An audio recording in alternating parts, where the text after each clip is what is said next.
പച്ചമാങ്ങ juice ഉണ്ടാക്കാം. നമുക്ക് വേനലില് ഒരു വെറൈറ്റി ആയിട്ട് ഉണ്ടാക്കാൻ പറ്റുന്ന ഒരു ജ്യൂസാണിത്. ഇപ്പൊ മാങ്ങ നമുക്ക് വീടുകളിലൊക്കെ എല്ലാവരുടെയും മാവുകളിലൊക്കെ ഉണ്ട്. ഇല്ലെങ്കിൽ നമുക്ക് ഷോപ്പിൽ നിന്നാണെങ്കിലും വാങ്ങിച്ചിട്ട് പച്ചമാങ്ങ ജ്യൂസ് ഉണ്ടാക്കാം. നമ്മുടെ വീട്ടിലുള്ള മെമ്പേഴ്സിന് സെർവ് ചെയ്യുമ്പോഴാണെങ്കിലും, അതുപോലെ തന്നെ നമുക്ക് ഗസ്റ്റ് വരുമ്പോൾ ഗസ്റ്റുകൾക്ക് സെർവ് ചെയ്യുകയാണെങ്കിലും പച്ചമാങ്ങ ജ്യൂസ് ആണെന്ന് പറഞ്ഞിട്ട് കൊടുക്കരുത്. ജ്യൂസ് കുടിച്ച് കഴിഞ്ഞതിന് ശേഷം മാത്രമേ അവർ അറിയാൻ പാടുള്ളൂ ഇത് പച്ചമാങ്ങയാണെന്ന്. എന്നുവെച്ചാൽ നമുക്ക് പെട്ടെന്ന് തിരിച്ചറിയാൻ പറ്റില്ല ഇത് എന്ത് ജ്യൂസ് ആണെന്ന്. കുടിച്ചതിന് ശേഷം നമ്മൾ പറഞ്ഞെങ്കിൽ മാത്രമേ അറിയാൻ പറ്റുള്ളൂ. അതുപോലെ ഒരു സർപ്രൈസ് ജ്യൂസ് ആണ് കേട്ടോ. അപ്പോൾ വളരെ എളുപ്പമാണ് ഉണ്ടാക്കാൻ വേണ്ടിയിട്ട്. നമുക്ക് പച്ചമാങ്ങ ഉണ്ടെങ്കിൽ ഈസി ആയിട്ട് നമ്മുടെ വീട്ടിലുള്ള ഇൻഗ്രീഡിയൻസ് വെച്ചിട്ട് നമുക്ക് വളരെ ഈസി ആയിട്ട് ഉണ്ടാക്കാൻ പറ്റുന്ന ജ്യൂസാണ്. അപ്പൊ എങ്ങനെയാണ് നമുക്ക് പച്ചമാങ്ങ ജ്യൂസ് ഉണ്ടാക്കുന്നതെന്ന് നോക്കാം. നമുക്ക് മാംഗോ ജ്യൂസ് ഉണ്ടാക്കണ്ടേ? മാംഗോ ജ്യൂസ് ഉണ്ടാക്കാൻ വേണ്ടിയിട്ട് ഇവിടെ മാവില് മാങ്ങ ഉണ്ടായിട്ടുണ്ട്. നമുക്കതൊന്ന് പൊട്ടിച്ചെടുക്കാം.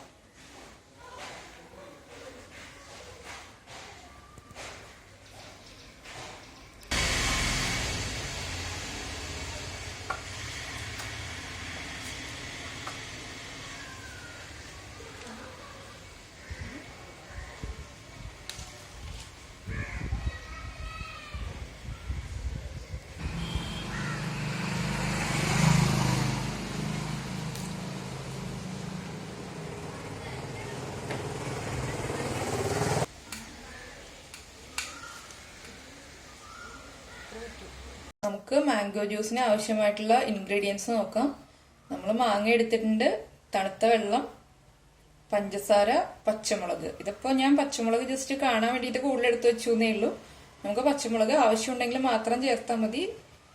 ഇപ്പൊ കുട്ടികൾക്കൊക്കെ കൊടുക്കാനാണെങ്കിൽ പച്ചമുളക് യൂസ് ചെയ്യണ്ട. അല്ലെങ്കിൽ പച്ചമുളക് ഇട്ടിട്ട് ജ്യൂസ് ഉണ്ടാക്കുമ്പോഴാണ് കുറച്ചും കൂടി ടേസ്റ്റ് ഉണ്ടാകുന്നത്. നമുക്ക് ഒരു പച്ചമുളക് മതി മാംഗോ ജ്യൂസ് ഉണ്ടാക്കാൻ വേണ്ടിയിട്ട്. ഇനി നമുക്ക് ഈ മാങ്ങ നന്നായിട്ട് കഴുകി എടുത്തിട്ട് കട്ട് ചെയ്തെടുക്കാം. നമുക്ക് ആദ്യം മാങ്ങയുടെ ഈ തുമ്പൊന്ന് കട്ട് ചെയ്തെടുക്കാം. അതുപോലെ നല്ല ഒരു ലൈറ്റായിട്ട് യെല്ലോ ഷെയ്ഡ് വന്നിട്ടുള്ള മാങ്ങയാണ് നമുക്ക് മാംഗോ ജ്യൂസ് ഉണ്ടാക്കാൻ എപ്പോഴും നല്ലത്. അപ്പൊ മാങ്ങയുടെ ഒരു ചെറിയ മധുരം ഉണ്ടാവും, ചെറിയ പുളി ഉണ്ടാവും. പുളി മധുരം എല്ലാം കൂടെ ആകുമ്പോൾ നമുക്ക് നല്ല ടേസ്റ്റ് ആയിരിക്കും ജ്യൂസ് കഴിക്കാൻ. ഇത് നമുക്കൊന്ന് പീൽ ചെയ്യാം.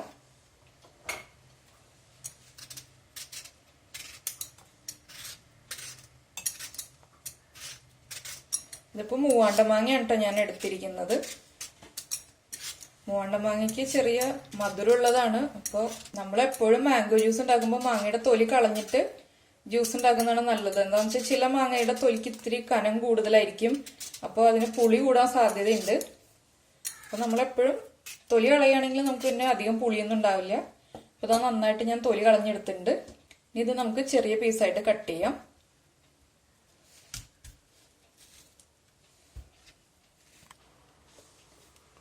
നമ്മളിപ്പോൾ ഇതാ മാങ്ങയെല്ലാം ഇങ്ങനെ കട്ട് ചെയ്തെടുത്തിട്ടുണ്ട്. ഇതിനെ നമുക്ക് ചെറുതായിട്ടൊന്ന് കട്ട് ചെയ്തെടുക്കാം.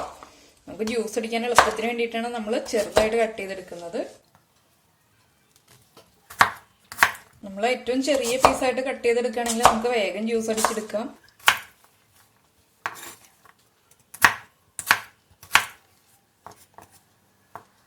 നമുക്ക് മൂവാണ്ട മാങ്ങ തന്നെ വേണമെന്നില്ല, ഏത് മാങ്ങ യൂസ് ചെയ്തിട്ടും ജ്യൂസ് അടിക്കാം കേട്ടോ.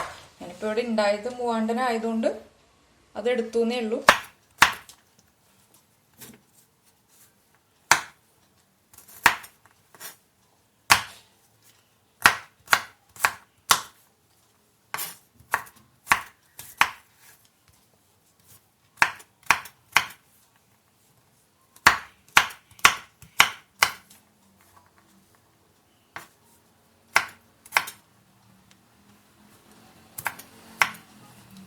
നമുക്കൊരു ജ്യൂസർ എടുക്കാം. ജ്യൂസറിലേക്ക് നമുക്ക് കട്ട് ചെയ്ത് വെച്ചിരിക്കുന്ന മാങ്ങയുടെ പീസസ് ആഡ് ചെയ്ത് കൊടുക്കാം.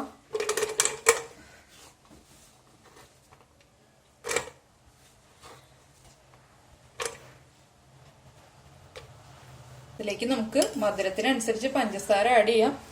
ഞാനിപ്പോൾ ആദ്യം ഒരു 3 ടേബിൾ സ്പൂൺ പഞ്ചസാര ആഡ് ചെയ്യുന്നുണ്ട്. മാങ്ങയ്ക്ക് ചെറിയ പുളി ഉണ്ട്, അപ്പൊ അതുകൊണ്ടാണ് 3 ടേബിൾ സ്പൂൺ പഞ്ചസാര ആഡ് ചെയ്യുന്നത്. നമുക്ക് ജ്യൂസ് ആക്കിയതിന് ശേഷം മധുരം നോക്കിയിട്ട് ഇനി വേണമെങ്കിൽ ആഡ് ചെയ്ത് കൊടുക്കാം. നമുക്ക് തണുത്ത വെള്ളം ഒഴിക്കാം മാങ്ങയിലേക്ക്. എപ്പോഴും നമ്മുടെ മാങ്ങയുടെ ലെവലിൽ നിന്ന് പൊങ്ങി നിൽക്കണം നമ്മൾ മാംഗോ ജ്യൂസ് ഉണ്ടാക്കുമ്പോൾ വെള്ളം. ഒരു 2-3 ഐസ് ക്യൂബും നമുക്ക് ചേർക്കാം. തണുപ്പ് ആവശ്യമാണെങ്കിൽ മാത്രം നമ്മൾ ഐസ് ക്യൂബ് ആഡ് ചെയ്താൽ മതി. കുറച്ച് തണുപ്പും കൂടി ഉള്ളൊരു ജ്യൂസിനാണല്ലോ കൂടുതൽ നമുക്ക് വേനൽക്കാലത്ത് ഒരാശ്വാസം തോന്നുക. തണുപ്പുള്ള ജ്യൂസ് കഴിക്കാനാണ് നമുക്ക് ഇഷ്ടം തോന്നുക. ഇനി നമുക്കിത് നന്നായിട്ട് ബ്ലെൻഡ് ചെയ്തെടുക്കാം.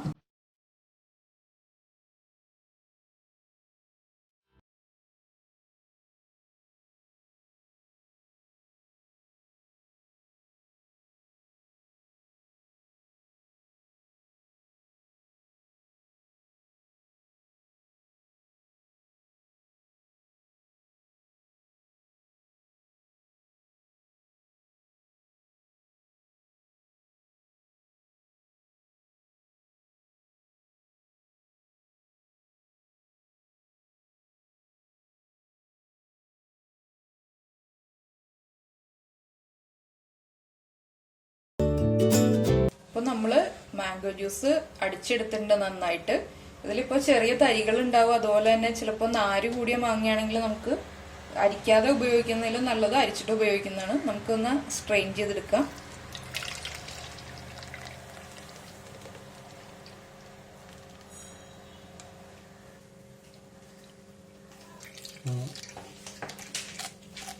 അപ്പൊ ഇത് നല്ല നാരുള്ള മാങ്ങയാണ്. അപ്പൊ നമ്മൾ അരിച്ചെടുക്കുമ്പോഴാണ് നമുക്ക് കുടിക്കാൻ ഏറ്റവും എളുപ്പം ഉണ്ടാവുക.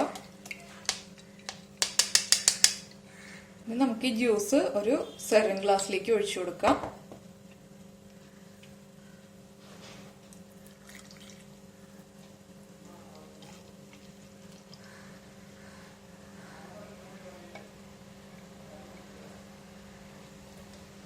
ഇതിലേക്ക് നമ്മൾ ഒരു ചെറിയ പച്ചമുളക് എടുത്തിട്ട് ഇതുപോലെ ചെറുതായിട്ട് കട്ട് ചെയ്ത് വെച്ചിട്ടുണ്ട്. ഇത് ആഡ് ചെയ്ത് കൊടുക്കാം. പച്ചമുളക് ചേർത്തിട്ട് നമ്മളൊന്ന് ഇളക്കി കൊടുത്താൽ മതി. പച്ചമുളക് ചേർത്ത് ജ്യൂസ് അടിച്ചെടുക്കരുത്. അപ്പൊ നമുക്ക് പച്ചമുളക് ഇതിലേക്ക് ആഡ് ചെയ്യാം. പച്ചമുളക് ചേർക്കണമെന്നില്ല കേട്ടോ, പച്ചമുളക് ഓപ്ഷണലാണ്. നമുക്ക് ഇഷ്ടമുണ്ടെങ്കിൽ മാത്രം ചേർത്താൽ മതി. നമ്മള് ജ്യൂസറിലേക്ക് ഒരു 3 ടേബിൾ സ്പൂൺ പഞ്ചസാരയാണ് ചേർത്തത്. എന്നിട്ട് ഞാൻ ജ്യൂസ് ഒന്ന് ബ്ലെൻഡ് ചെയ്ത് കഴിഞ്ഞ് നോക്കിയപ്പോൾ മധുരം കുറവായിരുന്നു. അപ്പോൾ 1 ടേബിൾ സ്പൂൺ പഞ്ചസാരയും കൂടി ചേർത്ത് കൊടുത്തിട്ടുണ്ട്. അപ്പോൾ നമ്മൾ ആകെ 4 ടേബിൾ സ്പൂൺ പഞ്ചസാരയാണ് ചേർത്തത്. അത് നമ്മുടെ മാങ്ങയുടെ പുളി അനുസരിച്ചിട്ട് നമുക്ക് പഞ്ചസാരയുടെ അളവ് തീരുമാനിക്കാം. അപ്പോൾ അതാ പച്ചമുളകൊക്കെ നന്നായിട്ട് മിക്സ് ആയിട്ടുണ്ട്. അപ്പോൾ പ്രത്യേകം ഞാൻ പറയുകയാണ്, കുട്ടികൾക്ക് കൊടുക്കണമെങ്കിൽ നമ്മൾ പച്ചമുളക് ആഡ് ചെയ്യണ്ട. നമുക്കൊരു മാങ്ങയുടെ പീസും അതുപോലെ തന്നെ ഒരു മിന്റ് ലീഫും വെച്ചിട്ട് ഒന്ന് ഗാർണിഷ് ചെയ്യാം ഗ്ലാസ്.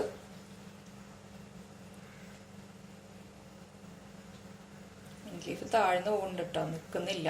നമ്മൾ മിന്റ് ലീഫ് വെച്ചിട്ട് മിന്റ് ലീഫ് നമ്മുടെ ജ്യൂസിലേക്ക് താഴ്ന്നു പോയിട്ടുണ്ട്. ഞാൻ ഒരു പീസും കൂടി വെച്ചു കൊടുക്കാം. ഇതും താഴ്ന്നു പോകും എന്തായാലും. അപ്പോൾ മിന്റ് ലീഫിന്റെ ആ ഒരു ടേസ്റ്റ് നമ്മുടെ മാംഗോ ജ്യൂസിന് കിട്ടാനാണ് ഞാനിപ്പോൾ, പിന്നെ കാണാനൊരു ഭംഗിക്കും കൂടി വേണ്ടിയിട്ടാണ് മിന്റ് ലീഫ് വെച്ച് കൊടുത്തത്. നമ്മുടെ എരിവും മധുരവും ചെറിയ പുളിയും എല്ലാമുള്ള മാംഗോ ജ്യൂസ് റെഡി ആയിട്ടുണ്ട്. ഒരുപാട് പുളിയില്ല കേട്ടോ, ചെറിയ പുളിയേ ഉള്ളൂ. അപ്പോൾ അതൊരു നല്ല ടേസ്റ്റാണ് ഈ എരിവും മധുരവും എല്ലാം കൂടി വരുമ്പോൾ. അപ്പോൾ എന്തായാലും എല്ലാവരും ഇതൊന്ന് കഴിച്ചു നോക്കുക. പിന്നെ ഞാനിപ്പോൾ പറഞ്ഞതുപോലെ തന്നെ നമ്മള് ഗസ്റ്റ് ഒക്കെ വരുമ്പോൾ ഗസ്റ്റിന് കൊടുത്തതിന് ശേഷം മാത്രം ഇത് മാംഗോ ജ്യൂസ് ആണെന്ന് പറഞ്ഞാൽ മതി. അല്ലെങ്കിൽ അവർക്ക് തനിയെ കണ്ടുപിടിക്കാൻ പറ്റുമോ നോക്കുക ഇത് എന്ത് ജ്യൂസ് ആണെന്ന്. അപ്പോൾ ഇതെല്ലാവരും വീട്ടിലുണ്ടാക്കി കഴിക്കുക. കമന്റ്സ് ഒക്കെ കമന്റ് ബോക്സിലിടുക. നമുക്ക് അടുത്ത ഡിഷുമായിട്ട് അടുത്ത ദിവസം കാണാം. ബൈ.